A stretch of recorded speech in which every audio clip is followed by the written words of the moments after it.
Assalamualaikum warahmatullahi wabarakatuh. Semoga kita selalu dalam keadaan sehat walafiat.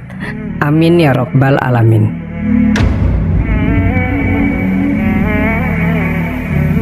Ada sebuah kisah yang menceritakan tentang awal mula hewan babi ini diciptakan, yaitu terjadi di zaman Nabi Nuh alaihissalam. Ketika Nabi Nuh dan para pengikutnya terombang-ambing cukup lama di atas kapal, mereka merasakan aroma bau kotoran hewan di kapal itu. Semakin hari, kotoran hewan yang ada di kapal itu semakin menumpuk. Selain mengganggu indera penciuman, ditakutkan hal tersebut akan menjadi penyakit untuk penumpang kapal Nabi Nuh itu.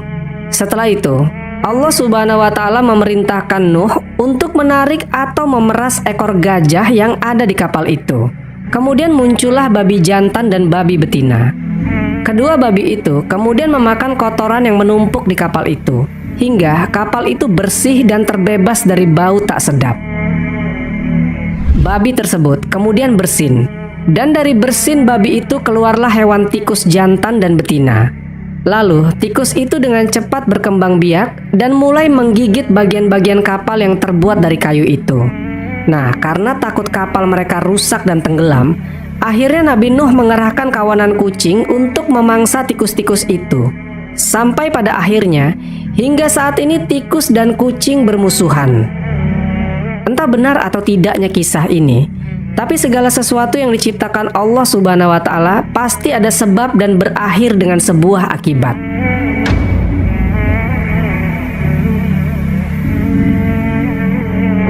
Babi adalah hewan yang memiliki tingkat keharaman yang tinggi dalam Islam.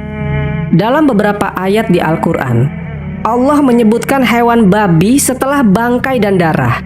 Artinya babi mempunyai kedudukan yang tidak main-main. Banyak dari kita umat muslim salah faham tentang haramnya babi. Kebanyakan dari mereka yang ditanya kenapa babi itu haram, karena babi itu mengandung cacing pita, sehingga tidak sehat jika dikonsumsi manusia. Tahukah teman-teman, bahwa jika alasannya hanya karena cacing pita, maka perlu teman-teman ketahui bahwa cacing pita sebenarnya tidak hanya ada dalam babi, tapi juga ada dalam sapi. Meskipun berbeda jenisnya, tapi keduanya sama-sama merusak kesehatan manusia. Jadi bukan itu intinya.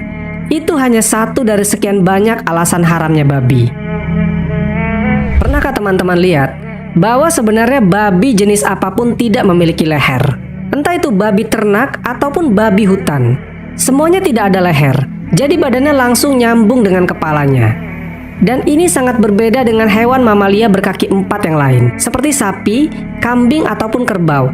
Semuanya punya leher kecuali babi. Hal ini membuat kita berpikir bahwa babi itu memang diciptakan bukan untuk dimakan oleh manusia. Karena jika kita ingin makan daging, maka hewannya harus disembelih di bagian leher. Sementara babi tidak ada lehernya. Dan jangan-jangan Allah Subhanahu wa Ta'ala sengaja hilangkan lehernya karena biar nggak dimakan manusia. Ini sebenarnya logika sederhana untuk mereka yang berakal.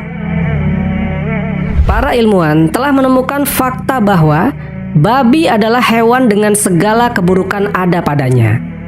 Setidaknya ada 3 keburukan babi yang bisa dikatakan bahwa binatang ini sebagai makhluk terburuk di bumi. Yang pertama, seperti yang telah kita ketahui bahwa babi mengandung penyakit berbahaya bagi tubuh manusia. Cacing pita itu hanya sebagian kecil dari penyakit yang dibawa oleh babi. Cacing pita yang ada pada babi itu berbeda dengan cacing pita pada hewan yang lain. Cacing pita ini tidak akan mati meskipun dimasak pada suhu mendidih. Ini perkara yang serius. Sementara bakteri dan virus, biasanya jika dipanaskan dalam suhu tinggi pasti dia akan mati. Tapi cacing pita ini mungkin adalah suatu kutukan nyata yang ada dalam babi. Bisa dibayangkan teman-teman, jika kita makan daging babi, belum mati saja tubuh kita akan dipenuhi cacing-cacing yang menjijikan. Selain itu, daging babi ini teman-teman adalah daging yang tidak akan steril meskipun sudah dicuci bersih dengan cara apapun. Hal itu disebabkan karena kantong penyimpanan kencing babi ini sering bocor dan merembes bercampur dengan darah. Lalu darah itu mengalir ke seluruh tubuh babi. Jadi bagaimana bisa kita membersihkan kencing babi yang telah menyatu dengan darah? Yang kedua, babi adalah makhluk paling jorok dan paling rakus di muka bumi ini. Babi sangat suka tidur di atas kotoran yang dicampur dengan air kencingnya sendiri. Ini membuat tubuh babi bahkan tidak layak disentuh oleh manusia. Babi juga terbiasa makan makanan yang jorok seperti kotoran, sampah, dan cacing-cacing tanah. Dan bahkan, saking rakusnya babi ini, biasanya dia akan memakan kotorannya sendiri. Lalu jika masih tidak puas karena rakusnya, maka dia akan memuntahkan isi perutnya lalu dimakan lagi. Perkara yang terakhir yaitu yang ketiga, babi mempunyai sifat paling buruk di muka bumi. Jika kita melihat kambing atau ayam, maka untuk memperebutkan betina, kambing maupun ayam akan bertarung demi mendapatkan betina yang dia inginkan. Hal ini disebabkan binatang punya naluri untuk memiliki secara pribadi pasangannya. Tetapi babi ini tidak seperti itu. Babi tidak akan pernah bertarung demi memperebutkan betinanya, sebab mereka bisa menikmati babi betinanya secara bergiliran. Dan inilah letak sifat babi yang paling buruk. Coba kalian bayangkan jika manusia punya watak seperti babi. Satu wanita dimiliki oleh 10 orang laki-laki. 3 hal inilah yang berpeluang besar Allah Subhanahu wa Ta'ala mengharamkan babi bagi manusia. Allah Subhanahu wa Ta'ala tahu apa yang terbaik bagi hamba-hambanya. Namun terkadang manusialah yang tidak mau berpikir dan melampaui batas. Orang-orang barat mempunyai slogan "You are what you eat". Artinya kamu adalah apa yang kamu makan. Tetapi pada kenyataannya, mereka memakan segala yang mereka inginkan. Inilah alasan logis kenapa babi diharamkan. Leher babi sengaja Allah hilangkan menandakan sebuah isyarat bahwa babi diciptakan bukan untuk dimakan.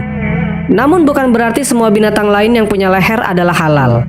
Binatang-binatang lain seperti babi yang mempunyai nilai keharaman yang lebih rendah dari babi contohnya adalah anjing. Tapi tentu saja, meskipun anjing tingkat keharamannya lebih rendah, tidak diperbolehkan dan tidak dibenarkan untuk dimakan, terutama kita orang muslim.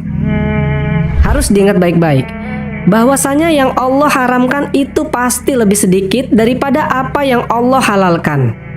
Untuk apa kita makan yang haram? Padahal perbandingan halal dan haram itu 1:100. Teman-temanku seiman, beberapa waktu lalu ada berita viral tentang restoran yang menjual masakan Padang tapi dengan menu babi. Yang biasanya restoran Padang pasti mengedepankan halalnya. Karena seperti yang orang tahu bahwa Padang adalah salah satu provinsi yang identik dengan Islam dan melarang makanan haram beredar luas di sana. Restoran itu bernama Babi Ambo. Restoran itu menjadi restoran Padang non-halal pertama di Indonesia. Gelombang kecaman mulai mengalir deras ketika restoran ini menyediakan menu khas Padang tapi dengan bahan daging babi. Keberadaan restoran ini oleh beberapa pihak dianggap sangat meresahkan masyarakat Minang. Saya selaku masyarakat Sumatera Barat tidak terima dengan adanya rumah makan Padang yang menjual babi. Saya meminta Pemprov DKI Jakarta untuk bertindak serta mencabut izin rumah makan itu. Begitulah komentar orang-orang. Jika diamati, kekhawatiran masyarakat Minang cukup wajar. Menurut budayawan Minang, Universitas Andalas, Profesor Gusti Asnan mengatakan, budaya Minangkabau sangat identik dengan Islam. Jadi, keberadaan nasi Padang yang tidak halal dianggap sebuah pelecehan.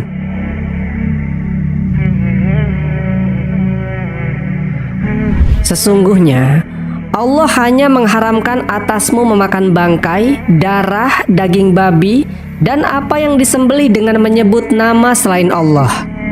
Tetapi barang siapa yang terpaksa memakannya dengan tidak menganiaya dan tidak pula melampaui batas, maka sesungguhnya Allah Maha Pengampun lagi Maha Penyayang. Al-Quran Surat An-Nahl ayat 115. Wallahu a'lam bishawab. Jadi itulah misteri hilangnya leher babi.